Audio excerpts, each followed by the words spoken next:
Namaskar, welcome to SGKG Studies YouTube channel classes, and on this channel now we are going to discuss about certain important MCQs on the ESI Act 1940 Act। ये वो MCQ हैं जो previous year question से हमने उठाए हैं। Previous year question paper में ये क्वेश्चंस जो हैं रिपीटेटिव नेचर के हैं। ऐसे ही क्वेश्चंस एक कंपटीशंस में आते गए हैं। हम क्वेश्चंस को एज इट इज उठाए हैं, आंसर हमने चेंज किया है। क्यों चेंज किया है? क्योंकि बीच बीच में अमेंडमेंट होते गए हैं और अमेंडमेंट के अनुसार फैक्ट चेंज होते गए हैं। तो उस फैक्ट को अप टू डेट करके, आंसर को अप टू डेट करके हम आपके सामने लाए हैं, और ये एग्जामिनेशन पॉइंट ऑफ व्यू से बहुत इम्पॉर्टेंट है। सो आइए शुरू करते हैं। MCQ number 1, Which of the following labor legislation is implemented only by central implementation machinery?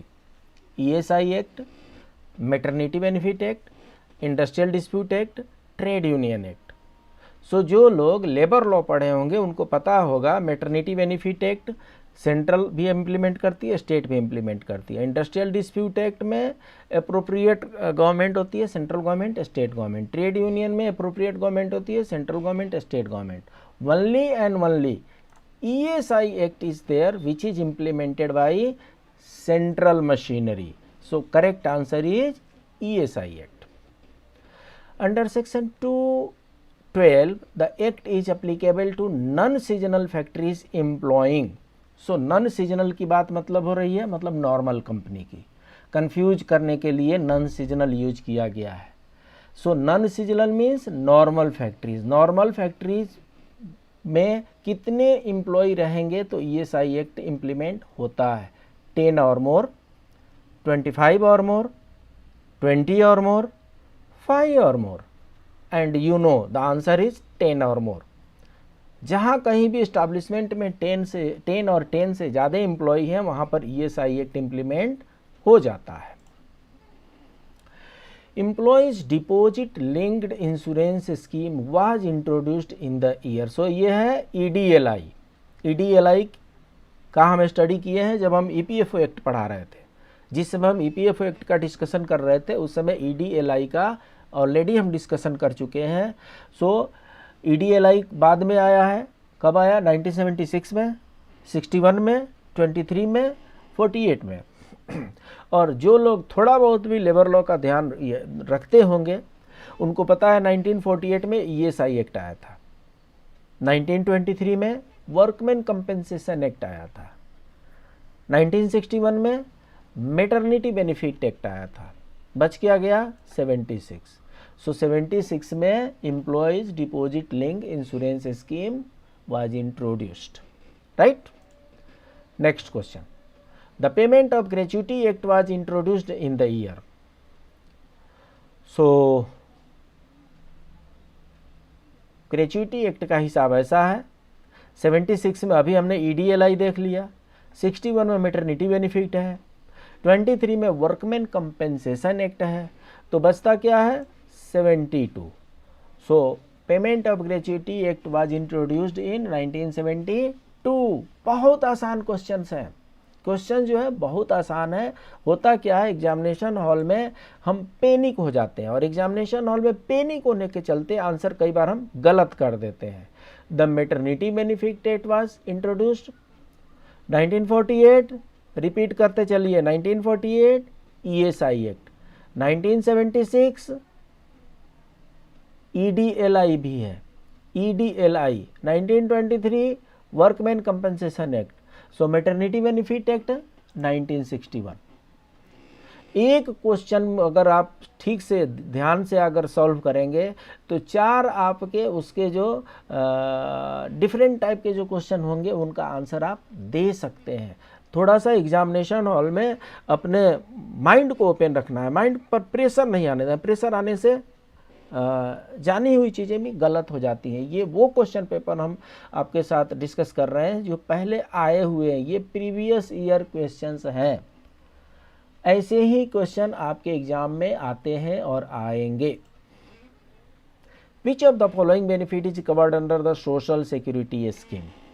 So social security scheme के क्लासेस हम ले चुके हैं और उसमें क्या क्या स्कीम आते हैं, मेडिकल फैसिलिटी आती है, रिटायरमेंट बेनिफिट आते हैं, कंपेंसेशन फैसिलिटी आती है, all of the above, and you will say yes all of the above is correct, क्योंकि मेडिकल फैसिलिटी भी हम देते हैं, रिटायरमेंट बेनिफिट भी देते हैं, कंपेंसेशन फैसिलिटीज़ भी हम प्रोवाइड करते हैं।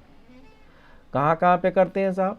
मेडिकल फैसिलिटी ESI एक्ट में देते हैं, रिटायरमेंट बेनिफिट EPFO एक्ट में भी है, ESI एक्ट में भी है, compensation facilities workman compensation act में भी है, ESI एक्ट में भी है।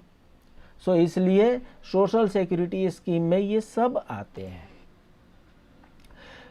Making peace with employees by fulfilling all their needs without any resistance is the essence of the. So यहाँ पर क्या है, कुछ पॉलिसीज़ के नाम दिए गए हैं, religious theory, benevolence theory, policing theory, appeasement theory. So यहाँ पर क्या कर रहे हैं, making peace with employees by fulfilling all their needs. अब अगर पूरी नीड आप पूरी कर देंगे तो वो क्या कहलाएगा, अपीजमेंट ही कहलाएगा, उसको खुश करने वाला काम हो गया।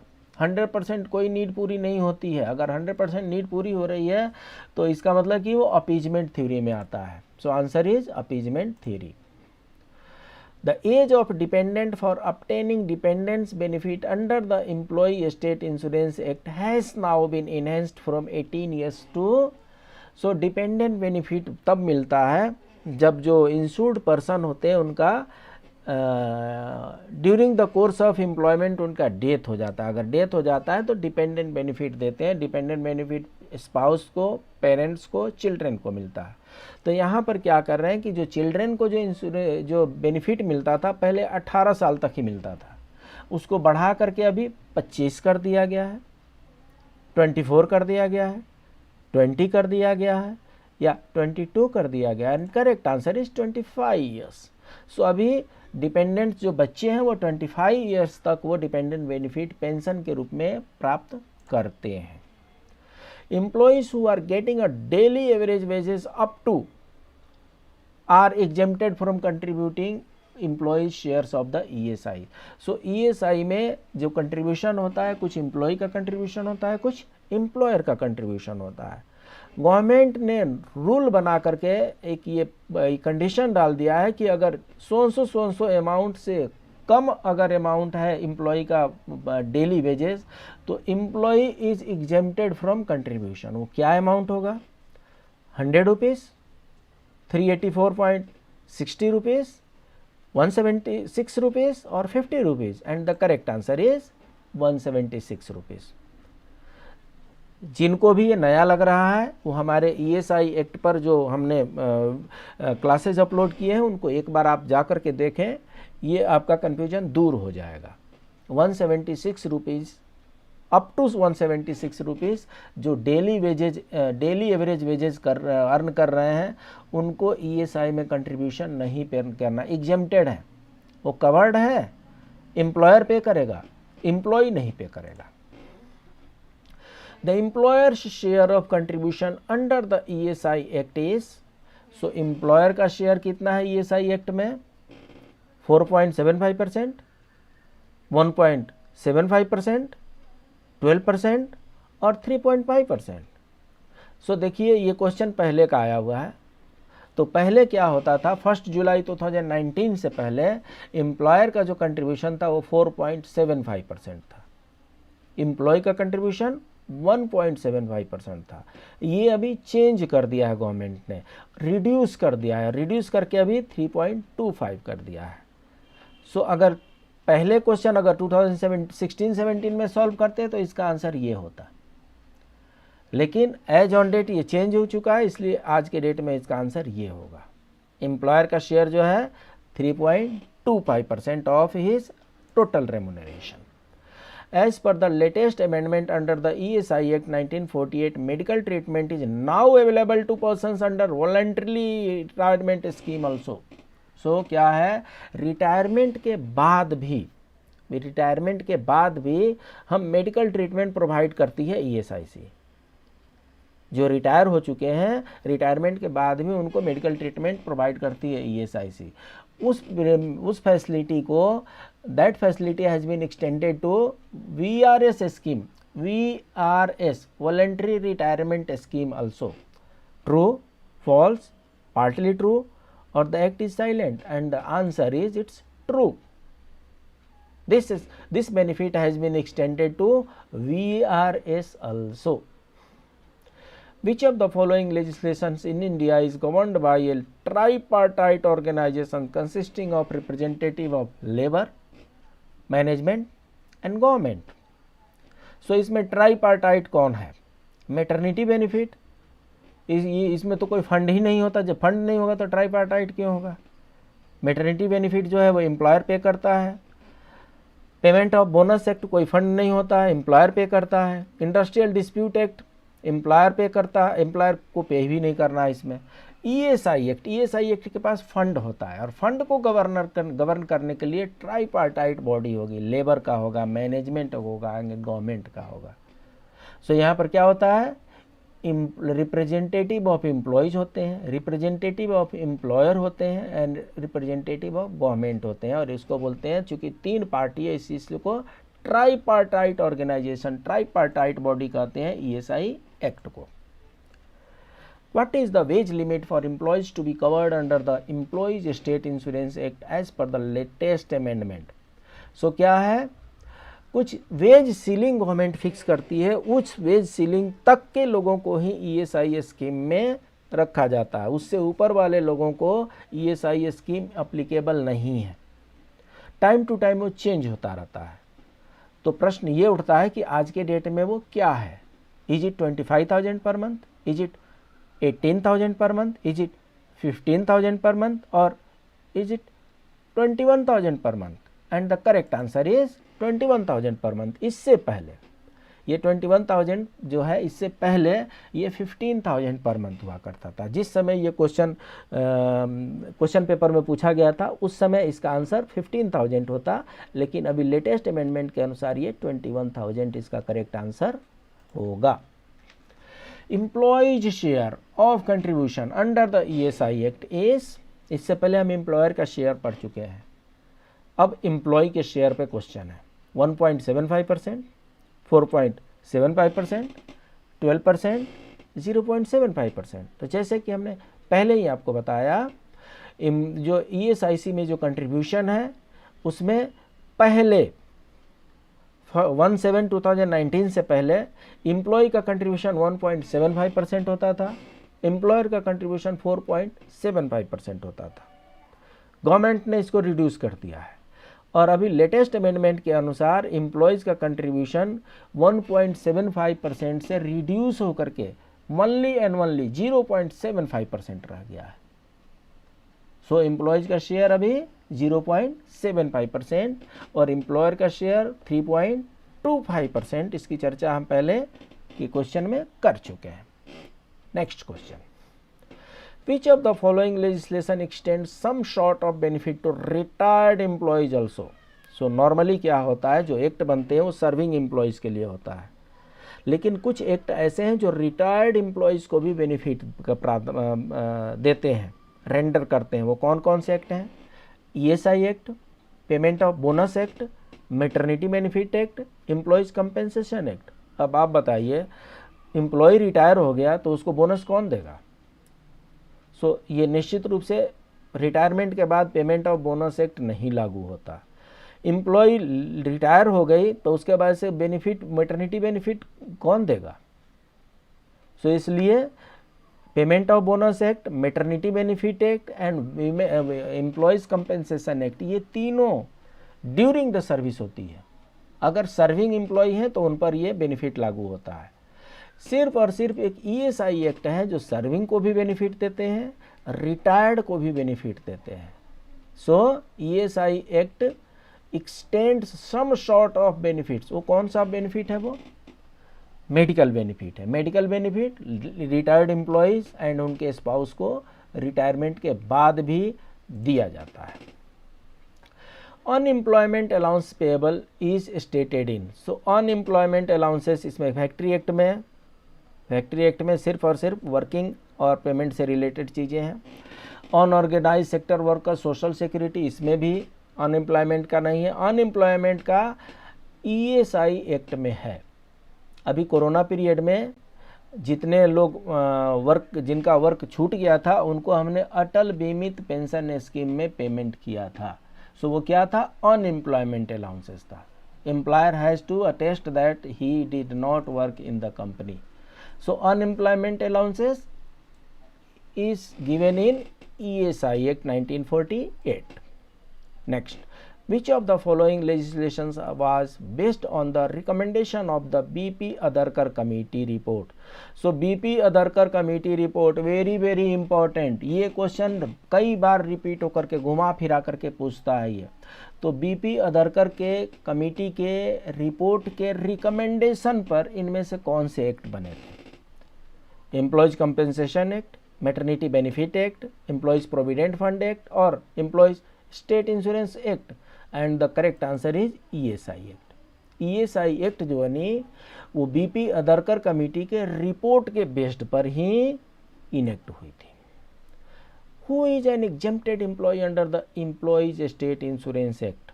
सो एक एग्जेम्प्टेड एम्प्लॉय का फॉर्मूला हिसाब किताब ये है कि हमने सीलिंग देखा था कि अप टू 21,000 रुपीज़ जिनकी सैलरी है they are covered under the ESIC, और जिनकी सैलरी 21,000 से एबव है, ज़्यादा है, वो ESI एक्ट में नहीं आते हैं। तो उनको हम क्या कहते हैं? एग्जेम्प्टेड एम्प्लॉय करते हैं। तो वो सारे एम्प्लॉय जिनकी सैलरी 21,000 से एबव है उनको एग्जेम्प्टेड एम्प्लॉय की श्रेणी में रखा जाता है। सो इसमें क्या है? Employee who is not liable under the act to pay the employees contribution, ठीक लग रहा है।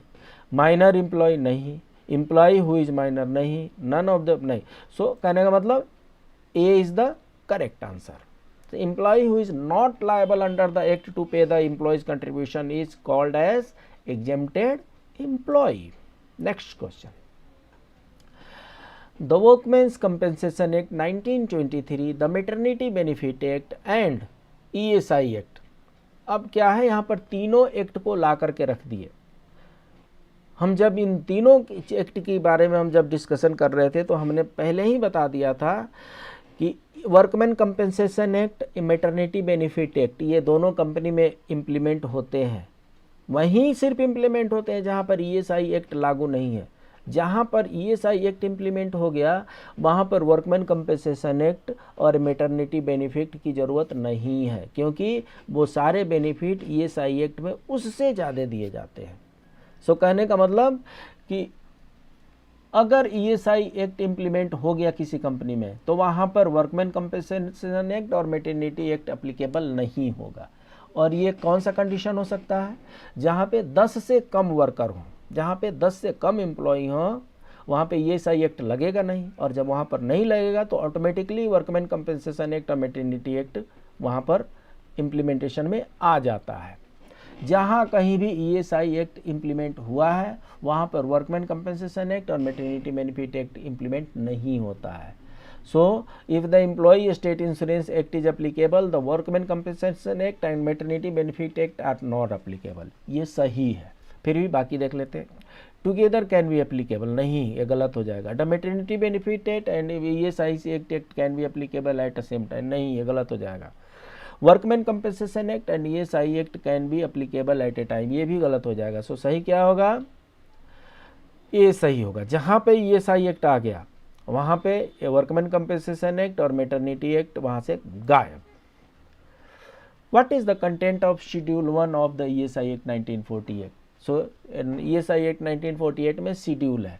शेड्यूल 1 में क्या है? List of occupational disease, list of injuries deemed to result in permanent total disablement, list of injuries deemed to, ये इसको याद कर लेना और इसका करेक्ट आंसर है B, list of injuries deemed to result in permanent total disablement. So list of injuries है जो परमानेंट टोटल डिसेबलमेंट में उनको ट्रीट किया जाता है, वो शेड्यूल 1 में दिया हुआ है। तो इस तरीके से हमने वो मैक्सिमम क्वेश्चंस हमने इसमें कवर किए जो प्रीवियस ईयर क्वेश्चंस पेपर में आए हुए हैं। प्रीवियस ईयर क्वेश्चंस पेपर को लेकर के हम यहाँ पर आए हैं और वो आपके लिए हमने प्रेजेंट किया सो दैट आपका प्रिपरेशन अच्छे तरीके से हो सके। ये जितने भी मटेरियल हैं वो सब हम SGKG स्टडीज़ यूट्यूब चैनल पर अपलोड कर रहे हैं। अगर अभी तक आपने सब्सक्राइब नहीं किया है तो सब्सक्राइब करें, शेयर करें, और अगर कुछ व्यू आपके पास है, हमारे क्लासेस अच्छे लगते हैं, हमारे क्लास में कुछ मॉडिफिकेशन की ज़रूरत है, तो कमेंट बॉक्स में ड्रॉप करें। हमारा दूसरा यूट्यूब चैनल SGKG 2.22, उस पर ऑलरेडी ये मटेरियल अवेलेबल है। सो दोनों चैनल आप सब्सक्राइब करें, शेयर करें। ये SGKG स्टडीज़ है, इस पर ये प्लेलिस्ट है, इस प्लेलिस्ट को आप देख लें और इससे रिलेटेड जो जो मटेरियल आपको रिलेवेंट हो उसको आप जाकर के वहाँ पर स्टडी करें। ये SGKG 2.22 है, इस पर लगभग 991 वीडियोज इसमें अपलोड है। सो 1000 वीडियोज इसमें होने वाले हैं। सो इसमें जो आपको रिलेवेंट हो उस रिलेवेंट प्लेलिस्ट में जाकर के अपनी स्टडी को इंटेंसिफाई करें। रिपीटिशन करना है, रिवीजन करना है। रिवीजन करने से आपका एग्जामिनेशन हॉल में कॉन्फिडेंस बढ़ जाएगा। Please keep on revising. मिलते हैं अगले क्लास में, तब तक के लिए नमस्कार।